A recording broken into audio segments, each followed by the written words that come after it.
ভারতীয় রেলে প্রচুর লোকো পাইলট প্রতি বছর নেওয়া হয়, এবারও নেওয়া হবে। তুমি লোকো পাইলট হতে চাও? কিভাবে এই লোকো পাইলটের চাকরিটা তুমি পাবে, ডিটেলসে এই ভিডিওতে দেখে নাও।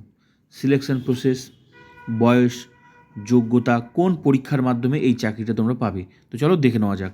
A to Z সম্পূর্ণ তথ্য এই ভিডিওতে দেখে নাও, যারা এই লোকো পাইলটের চাকরিটা করতে চাও। নিয়োগ করবে রেলওয়ে রিক্রুটমেন্ট বোর্ড। যোগ্যতা হতে হবে মাধ্যমিক পাস এবং সংশ্লিষ্ট ট্রেডে ITI ডিপ্লোমা থাকতে হবে। বয়স হতে হবে 18 থেকে 30 বছরের মধ্যে। পরীক্ষা হবে CBT 1 কম্পিউটার বেসড টেস্ট, ঠিক আছে, CBT 2, CBAT। সিলেবাস কি?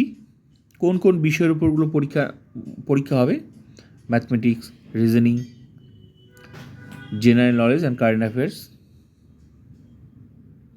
General intelligence reasoning and basic science and engineering. এই বিষয়গুলো তোমাকে ভালো করে জানতে হবে। নেগেটিভ মার্কিং কিন্তু আছে। CBT 1 75 মার্কস থাকবে কিন্তু পরীক্ষায় প্রশ্ন, ঠিক আছে।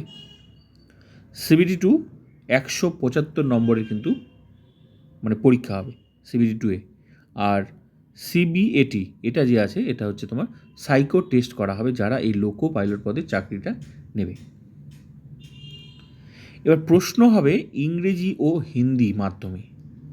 এই পরীক্ষাটার প্রশ্নগুলো তোমরা ইংরেজি মাধ্যমেও দিতে পারবে, হিন্দি মাধ্যমেও দিতে পারবে, যার যেটা সুবিধা হয়।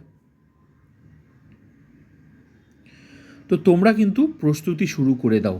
যারা ভাবছো যে লোকো পাইলটের চাকরিটা নিতে চাও, তো এখন থেকেই তোমরা প্রস্তুতি শুরু করে দাও। প্রতি বছর প্রচুর কিন্তু লোকো পাইলট পদে চাকরি দেয় ভারতীয় রেলওয়ে বোর্ড, ঠিক আছে। তো যাদের স্বপ্ন যে রেলে লোকো পাইলট পদে চাকরি নেবে, তোমরা কিন্তু এখন থেকেই প্রস্তুতি শুরু করে দাও। আর যাদের যোগ্যতা হয়ে গেছে, তোমরা রেডি থাকো, ঠিক আছে। তো এই বিষয়গুলোর উপর তোমরা পড়াশোনা শুরু করে দাও। ম্যাথমেটিক্স, রিজনিং, জেনারেল নলেজ, এগুলো কিন্তু ভালোভাবে জানতে হবে, ঠিক আছে। General intelligence reasoning, basic science and engineering. তো ভিডিওটা ভালো লাগলে like, comment, subscribe and share.